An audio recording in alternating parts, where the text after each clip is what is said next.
Naruto would pretty much pierce into Orochimaru's neck, almost ending his life. You don't really want me, so take it off, take it off. Do you really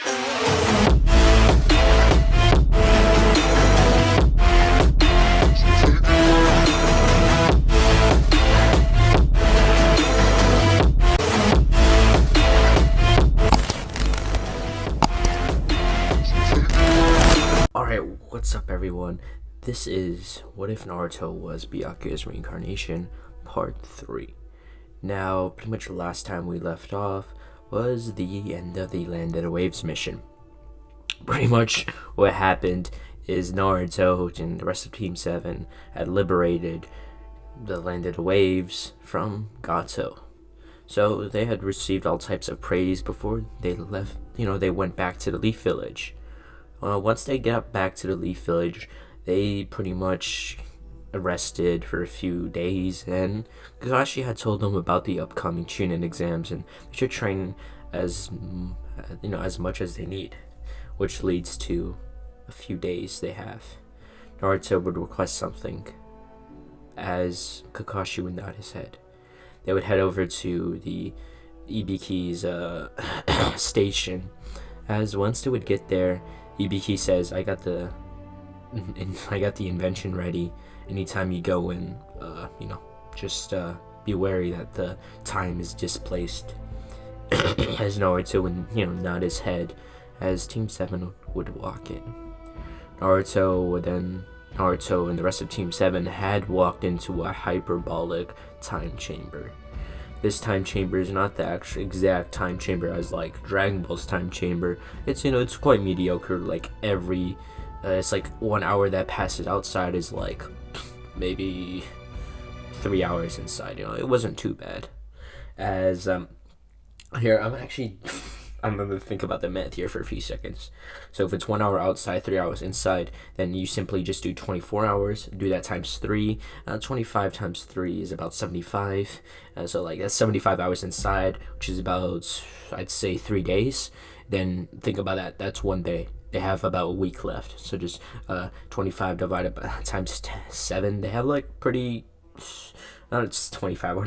It's like 75 times 7. So they have like 3 days. They have 20, almost around a month to do their training, and that's a lot when it comes to like Shinigami training, like with people who has high potential, as like Ichigo got his Bankai in 2 days. This is what we. Sorry, forgive me. This is what Naruto is going to be training in. He's going to be getting his Bankai. As if you're wondering what is Sakura and Sasuke gonna do, they're just gonna keep sparring with Naruto, with Sakura getting new ideas, and so with Sasuke on his fighting styles. Sasuke in this time being pushed by Naruto, just by like wanting to catch up to him, would get his 3-to-1 Sharingan, which I think is perfectly reasonable. His body is like really like grown up enough to be accustomed to such chakra change, since he's 16 now rather than being 13. As Sakura, she'd realize that Sakura. Oh my god, forgive me guys. I meant to say Hinata.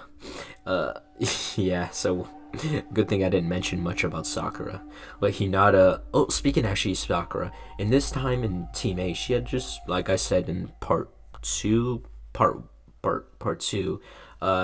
she was training with Kurenai so she can, learn more of Genjutsu. She's literally being taught by a Genjutsu master. So her fighting style would be completely different. But when it came to Hinata, she would learn the technique. Now, I completely came up with this technique, but she uses the the twin line fist to basically infuse it into her body, sort of like a transformation in a sense. And this, every time she would hit someone, she would absorb and shut off that specific chakra point. Now, I'd say this is pretty cool technique. It could work on lots of opponents, and when she's an adult, she's probably gonna be a really strong opponents for most S-rank ninjas, maybe all S-rank ninjas. Well, Naruto had learned to kind of increase his Shunpo without feeling like side effects like dizziness or vertigo. Then he learned Bankai.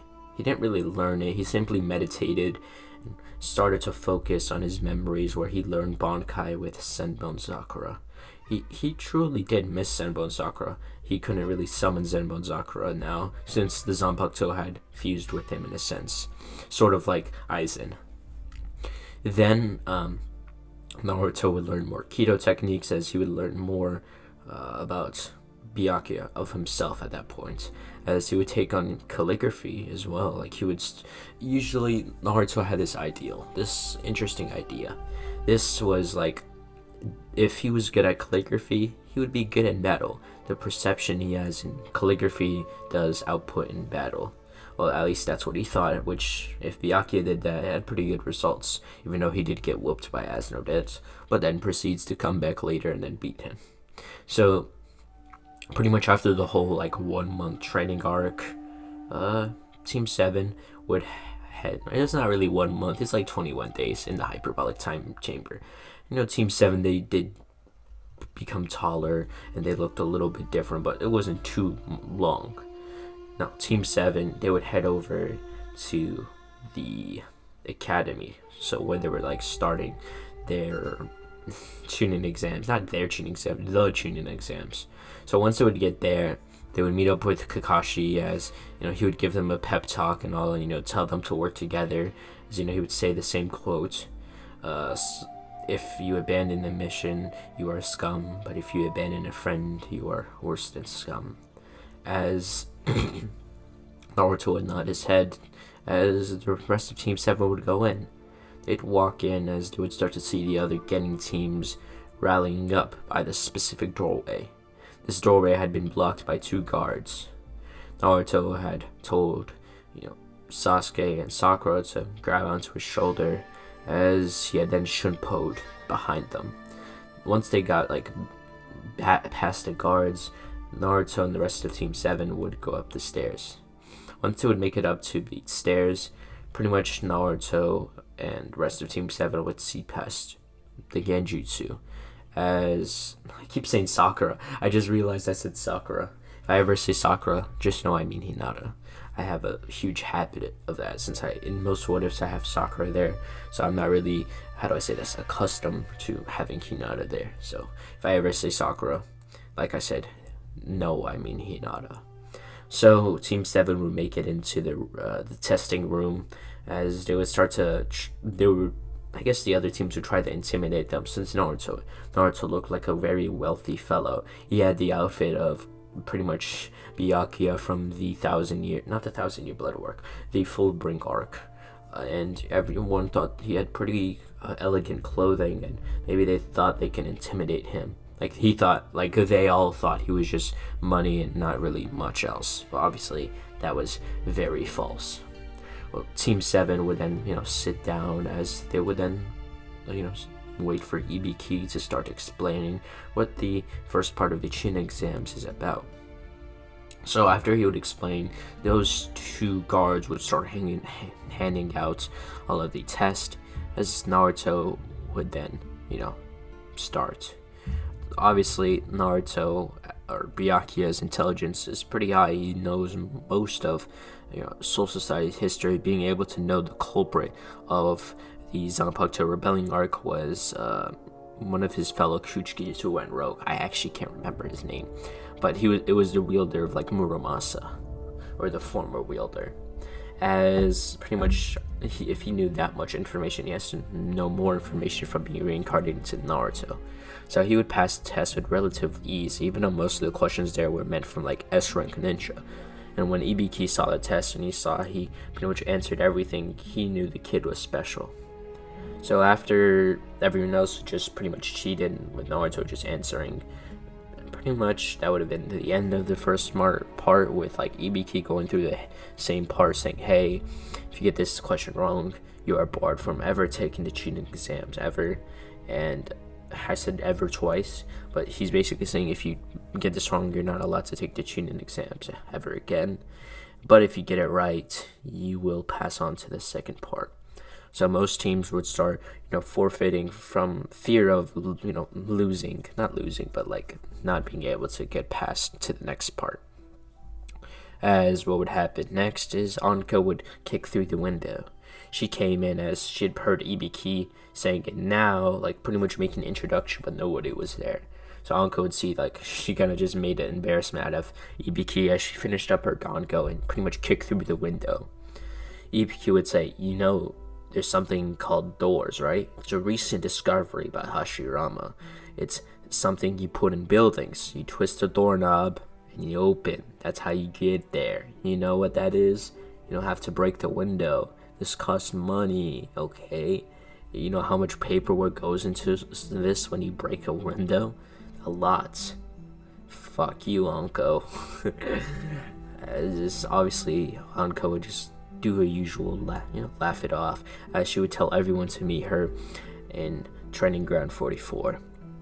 As she would then pretty much jump back out the window, even breaking pieces of the glass. As Ibiki would just shake his head as he would get up, and he would be like, I don't get paid enough for this. As the rest of the contestants would just sweat drop as they would head over to the training ground. Now, once it would get there, this training ground is not as Hanko described as a training ground. It was literally the forest of death. As once Naruto would see this, he'd see this as an interesting challenge, as he would start to talk to everyone once they got their skulls and all. A little bit after they formed their, signed their waivers, he would start to get to know everyone, and everyone was kind of cool about it. They just saw Naruto as some guy who was like, wishing them good luck, but secretly Naruto was just looking for people who had the opposite scroll. So anytime he had met them, he just told them, good luck and all.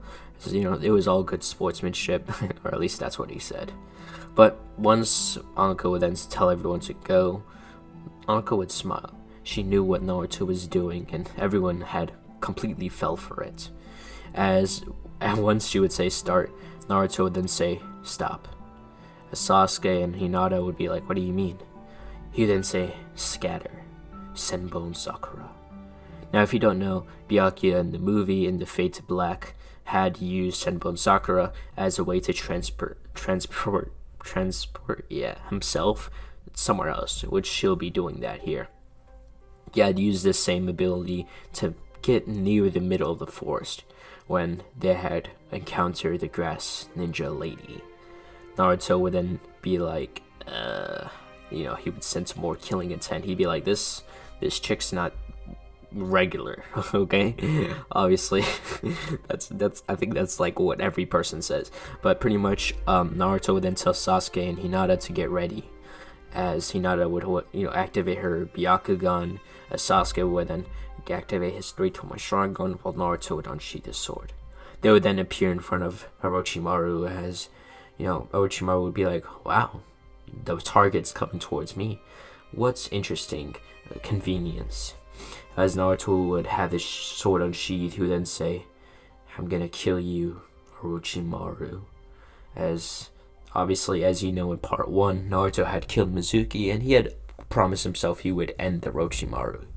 Naruto would then say his usual incantations, scatter, Senbon Sakura, as Naruto's blade would glow and it would disappear into fragments of Senbon Sakura petals, as Orochimaru would start commentating, saying, this is the legendary blade I heard about in the Bingo book, the same blade that had killed Zabuza and Haku.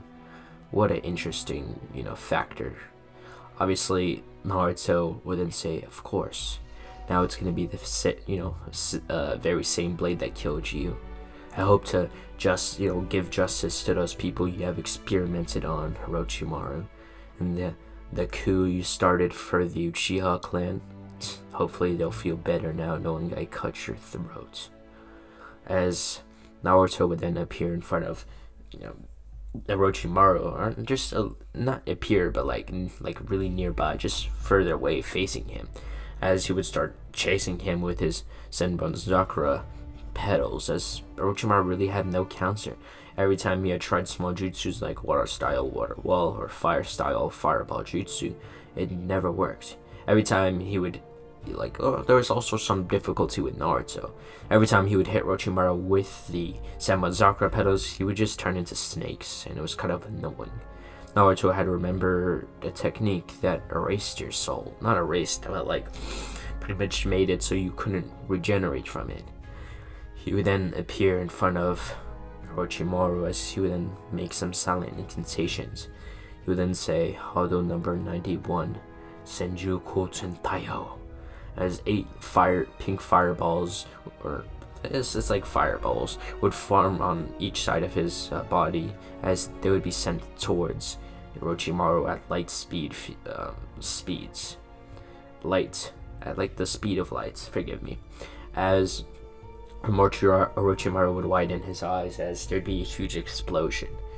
Once the explosion were to dissipate, there was no longer the grass ninja lady. He was now replaced by Orochimaru, who had the skin of the previous body seething off of his body. As Orochimaru would then laugh maniacally as he would summon the Kusanagi blade, going to pierce Naruto in his neck. Naruto would just back forward before then just easily cutting him in the neck. As Naruto would pretty much pierce Orochimaru would then spit up blood. He was like, Nande. Nah, I'm just kidding. He was like, what? How could you pierce me? This isn't something I can comprehend. As Naruto would say, of course you can comprehend it. You had never been beat except by Hiruzen or, Itachi. So you have barely lost. Content with yourself being above others, you had grown accustomed to the fact of you constantly winning. So this is the reason why you cannot comprehend your losing. As Naruto would then say, I now put the others who you killed to rest. As he would then put his finger at, Orochimaru's neck, like near his Adam's apple, as he would then say, Hado number 4, Byakuya. But this Hado number 4 was different. It was red, almost as if the same credo that Urahara used against Aizen in his introduction before their fight.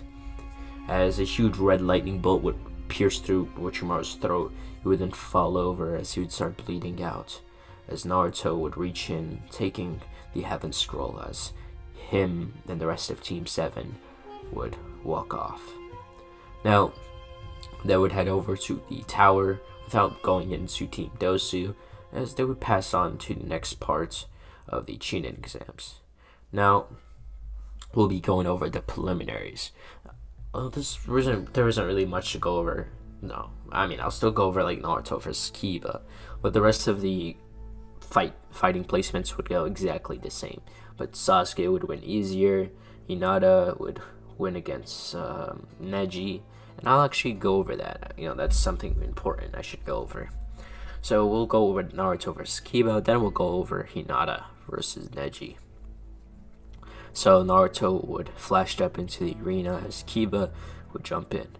Naruto has been known as a pretty good swordsman in the time they were in the academy, so Naruto wasn't underestimated here. Actually, Kiba had to try his best to basically beat Naruto. Once the practice had start, Kiba would then pop the pill, and him and Akamaru would then pretty much make the man beast clone. Then they would then do the fang over fang. Naruto just casually looked at Kiba, as what would happen is once they would go to attack Naruto, some force field would stop them. This being the same force field that Aizen had used to defend himself against Ichigo's Getsuga Tensho. This force field had pretty much protect his neck areas. Once Kiba tried to bite down on his neck, it didn't really work out. The shield would then appear as it would hit Kiba, as Kiba would then feel burning go over his skin, as he would start to feel the effects of the barrier, as Naruto would then, do the usual, how do I say this? You would just kind of it was like a sound of disgust.